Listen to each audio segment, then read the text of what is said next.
इमरान खान साहब की उस पे ज़मानत का केस जो है वो भी सुप्रीम कोर्ट में है, जिस पे नोटिस जो है सुप्रीम कोर्ट ने उन्होंने जारी किया साइफर केस में। तो जरा उसकी डिटेल बताएंगे कि उसकी क्या प्रोसीडिंग हुई और कितने चांसेस हैं खान साहब की ज़मानत के, क्योंकि हाई कोर्ट से तो उनकी ये शाहमूद कुरैशी साहब की ज़मानत तो वो हुई है, उन्होंने डिसमिस कर दी थी, नहीं की थी। खान साहब की ज़मानत के कितने चांसेस हैं साइफर के, स्पेशली जब सुप्रीम या हाई कोर्ट ये कह चुके हैं कि जो प्रोसेस अडॉप्ट किया गया था जेल ट्रायल वाला सारा गलत था, बोगस था और नए सिरे से शुरू किया जाए। आप यहाँ पे सुप्रीम कोर्ट कैसे इस केस को देख रहे हो, खान साहब की जमानत के क्या चांसेस लग रहे हैं आपको? देखिए, सुप्रीम कोर्ट ने तो आज इस केस में बेसिकली जो नोटिस है विफाक को कर दिया है और साथ वजारत दाखिला को भी किया है। सुप्रीम कोर्ट ने सिर्फ एक चीज देखनी है और वो ये देखनी है केस के मेरिट पे जाए बगैर कि इस साइफर केस में जो इमरान खान साहब पे इल्जाम लगा है इसमें मैक्सिमम सजा कितनी बनती है, आया ये जमानत का केस बनता है या नहीं बनता, और अगर इसमें ये बनता है तो इसमें जमानत देनी चाहिए या नहीं देनी चाहिए। तो सुप्रीम कोर्ट ने केस के मेरिट को नहीं देखना, लेकिन आज जो है अदालत में इस पे बात हुई है बाकायदा के ये साइफर में इल्जाम किया। तो उन्होंने जो सलमान सफदर साहब थे उन्होंने ये कहा कि इसको जो है डी क्लासिफाई करके जो है वो आप ये कह सकते हैं कि पहुंचा, आवाम तक पहुंचा। तो इसमें बेसिकली इल्जाम जो है वो दो नोयत के हैं। एक तो इमरान खान साहब ने साइफर को डिस्टॉर्ट किया है, इसको अपने पॉलिटिकल नैरेटिव के लिए इस्तेमाल किया है। फिर साइफर के गुम होने से मुतल्लिक भी इल्जाम था, तो उस पर जस्टिस सरदार तारिक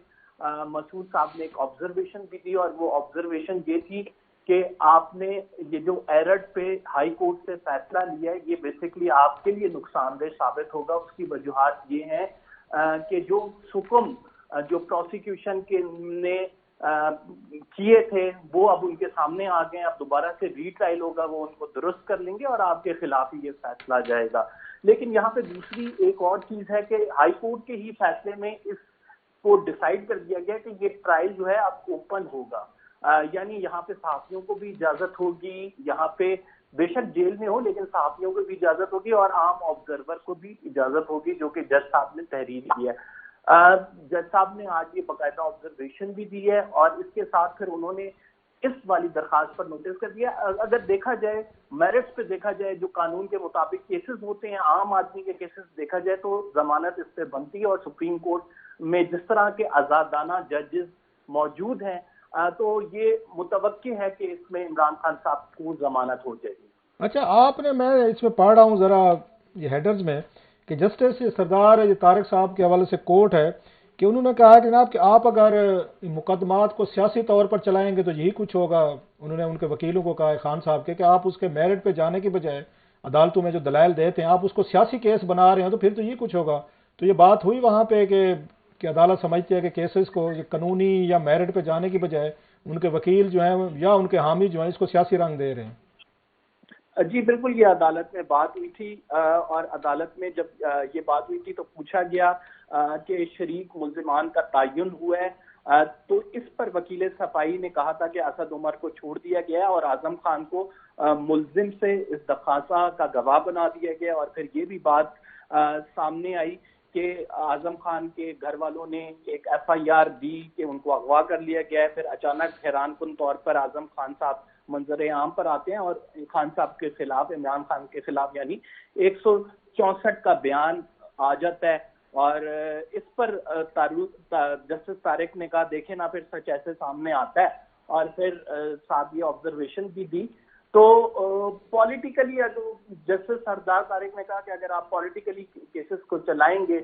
तो इस तरह के मामला होंगे, आपको पॉलिटिकली केसेस को नहीं चलाना चाहिए, कानूनी बात करनी चाहिए। और ये बात किसी हद तक दुरुस्त भी है कि इमरान खान साहब के वकला जो हैं, खसूसन वो वकला जो कि अभी राइट नाउ हमें सियासी तौर पर मुतहर्रिक भी नजर आ रहे हैं, वो लोअर कोर्ट्स में या हाई कोर्ट में ऐसे दलाइल लेते हैं जिसमें आपने बात की है ना लास्टली कमर, जो आप बात कह रहे हैं कि केसेस को मेरिट और कानून की बजाय जब आप उनको सियासी उनको दर्जा देते हैं तो नुकसान होता है। सरदार तारिक साहब का जो हवाला है, मुझे याद है जब भुट्टो साहब का ट्रायल हो रहा था, जुल्फकार अली भुट्टो साहब का, उन पे अलेज्ड जो मर्डर केस था, उस वक्त भी यही कहा गया था, या मुख्तार साहब थे उनका केस लड़ रहे थे, तो उस वक्त भी यही बातें बाद में आई थी कि इन्होंने केस को ज़्यादा انہوں نے سیاسی بنا دیا تھا بھٹو صاحب کے کیس کو، ایک سیاسی ٹرائل کے طور پر لیا گیا تھا رادر دین ایک قانونی بنیاد پہ لڑا جاتا یا کورٹ کو، یہ ان کا خیال تھا بعد میں، حالانکہ جو بعد میں بات یہ تھی لگتا ہے یہ تھا کہ وہ سیاسی اس کو رکھتے یا قانونی لڑتے، فیصلہ یہی آنا تھا جو بعد میں آیا تھا، اس پہ دباؤ تھا جنرل ضیاء صاحب نے کمپنی کا۔ تو بہرحال میرا خیال ہے یہ وہی بات اب جسٹس سردار طارق وہی کہہ رہے ہیں کہ کیسز کو سیاسی کے طور پر لڑیں گے تو اس سے ہو سکتا ہے سیاسی فائدہ تو آپ کو مل جائے، ووٹ آپ اکٹھے کر لیں، لیکن آپ کو عدالتوں سے پھر ریلیف لینا یا جو آپ اس ایکسپیکٹڈ سمجھتے ہیں وہ پھر نہیں ملتا آپ کو۔ بالکل ایسے ہی ہے کلاسز، آپ جو ایکسپیکٹ کر رہے ہوتے ہیں ریلیف وہ قانونی طور پہ ہی مل سکتا ہے، اور عدالت صرف قانونی دلائل ہی جو ہے ایکسپیکٹ کرتی ہے اور انہیں پہ ریلیف دیتی ہے۔